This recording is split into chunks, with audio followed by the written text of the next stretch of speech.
Right, I just wanted to say, we've just been away for Christmas and we've had a bit of a nightmare to get the heating running the first night. Managed it, and it was a bit intermittent for about 3 days before it sorted its life out. But either way, I just wanted to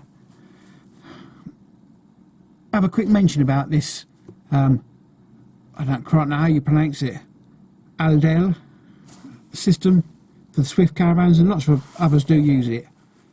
We found a bit of information out which was a bit useful, but not everything was that helpful. Anyway, the things that I found out that were or were not working. First of all, if you've got it on there and you've got hot water flashing, make sure that it says off, because the heating will not work if it says it's on. Like that. The heating will turn off. There you go. Heating's turned off. You saw that. So turn it off. The heating symbol should light up again.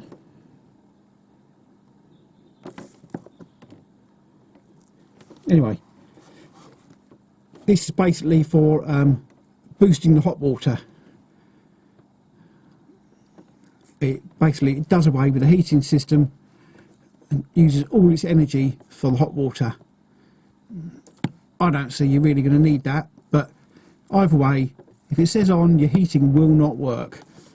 The other thing is, if everything looks good, your temperature's right, this is the current temperature in here, that's what it's set to, the heating's running. If your little arrow up here is on, and you're still not getting any hot water, then you might want to look at something that I looked at. And basically, wherever your pump may be, on ours it's in here, you can hear it running. There's a little electric pump here. It's 12 volt. The manual does mention a 240 volt one, but I don't think this has got it. It all runs off 12 volt. You can hear it running. This was seized up. Now, we hadn't used our caravan for some time, and I only found it out basically because I undid this little cap here, pulled it out, and it was just dead. But luckily, as I happened, I touched the rotor and off it went. It burst into life, and it was noisy as anything. So I think probably what had happened is the brushes has possibly seized onto the stator or something, I don't know. But either way, we kept having to bang it every now and then and take it out just to get it running.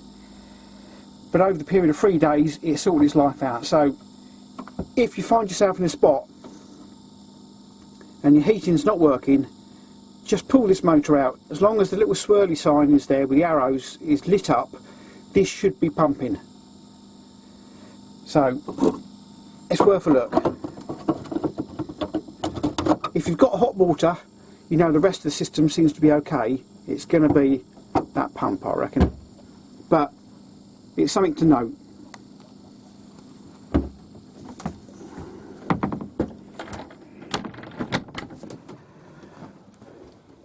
Anyway, while we were away, we had another problem, and still have got this problem. I don't know whether we can demonstrate right now.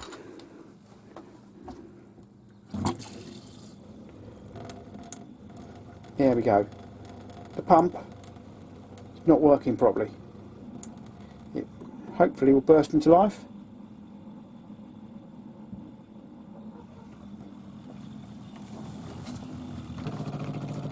Oh, there we go. And now we're getting some water.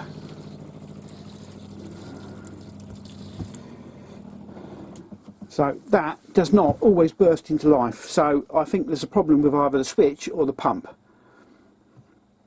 So that's my next job. Take that out and have a look.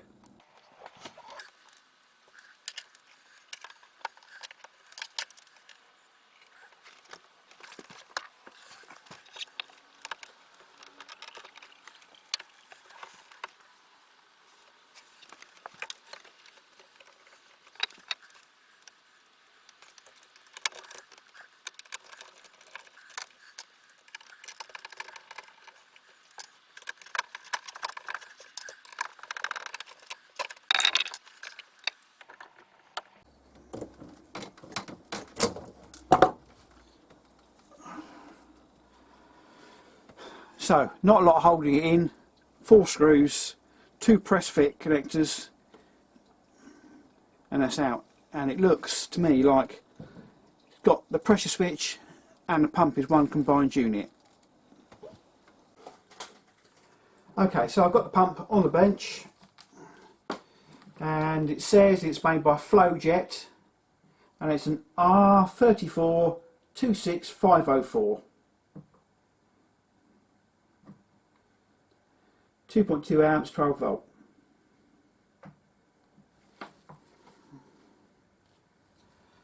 So I don't know whether to take the motor off first or take the pump out off first. I might just take, let's take the switch out.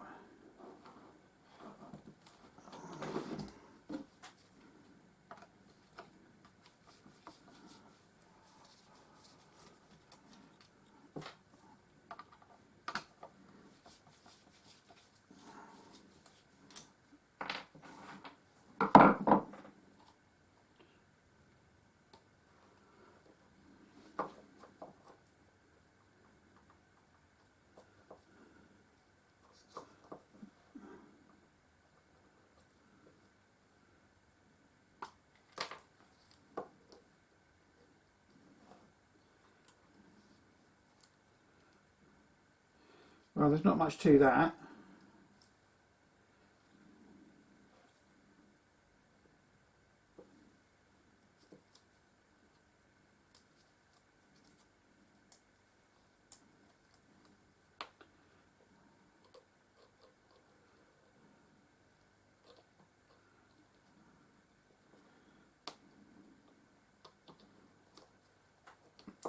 I honestly cannot see how that must be some very small movement in that.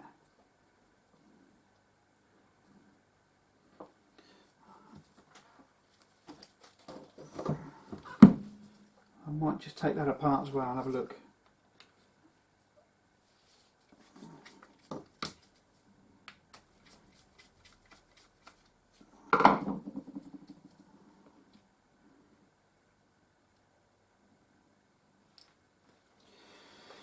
Well, let's have water in there. That's the contact housing.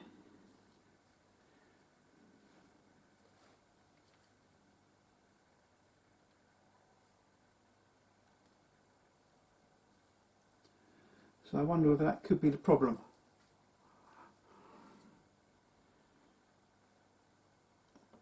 If there's movement in that switch, it's not a lot.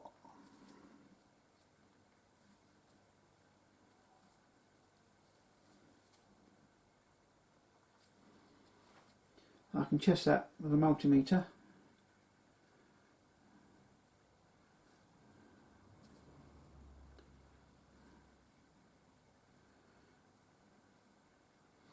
Strangely, there's plastic washers on here. I think I might just zoom in for that. Now, strangely, there's a screw here, which I'm presuming is the pressure adjustment screw. But you can see there's like some sealing washers underneath it, which don't really do anything at all because the screw head doesn't actually do up against them. So I don't know whether that's come loose or whether that is set like that. When it does work, it seems to work fine, so I can't see that that's going to make much odds.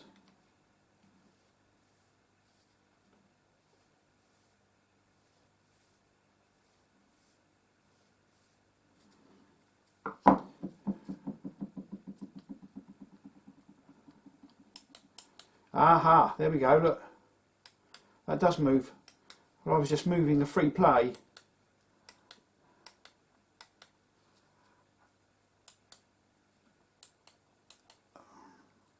Right. Okay.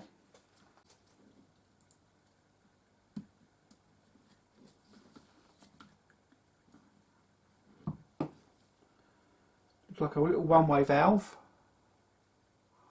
in the bottom there.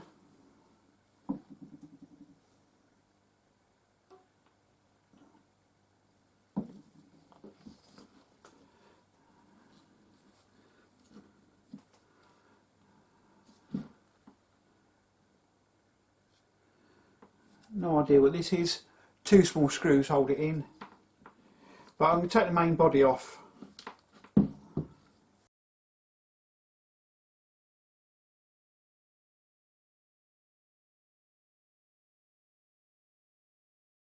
This looks like a filter assembly. I might just check that in a minute because I can't really see through it.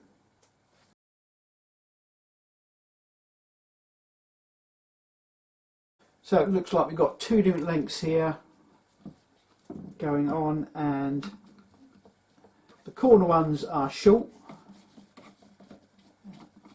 and the central ones are longer.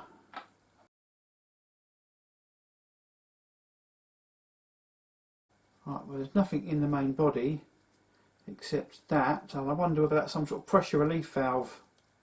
Could be. The tray this mounts to, or above, drains straight out, so that may be a reason why. Let's put that to one side.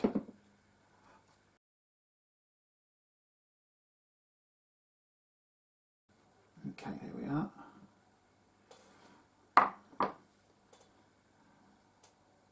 So you've got 3 diaphragms, water going in through the little set of holes, up past the diaphragm,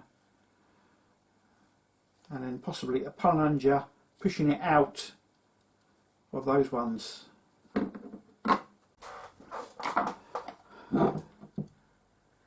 Right, having done a bit of investigation, I'm not entirely sure how this comes off, and I don't want to damage it, so I'm not going to take it off. I'm fairly certain the motor works, and the way that it works is there's a rotary, what we call, or what I'd call a swash plate, and it in turn, when it rotates, it's got a wobble to it, so it does this, or effectively it does that actually, but there's always a high spot, and the high spot pushes these out one at a time as it goes by. If you can imagine it going around, high spot, high spot, high spot, so it pushes them round one at a time, and just by doing this I can move the motor just by pushing each one in the right order. So I've no signs of any water in here. I think it's going to be the switch, so I'm going to test the switch. When it does work, it doesn't seem to have much power, so I reckon the contacts have gone green, and they're either not making any contact, they're making a little bit of contact, and therefore it's got a bad supply and the motor really runs really slowly. When you're putting screws in plastic, if you apply a slight pressure to the screw and go backwards, you feel it jump.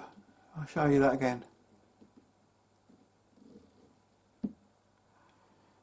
And hopefully that should then line up with the original thread that's been cut, and it should wind in a lot easier than you starting a new thread.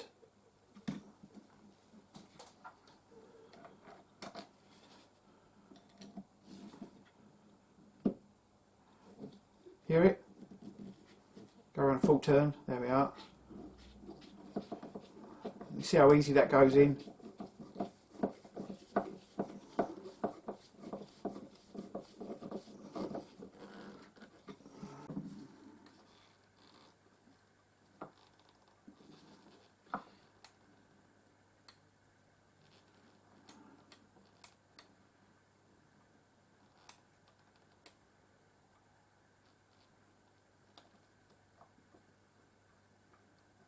And it is a dodgy switch.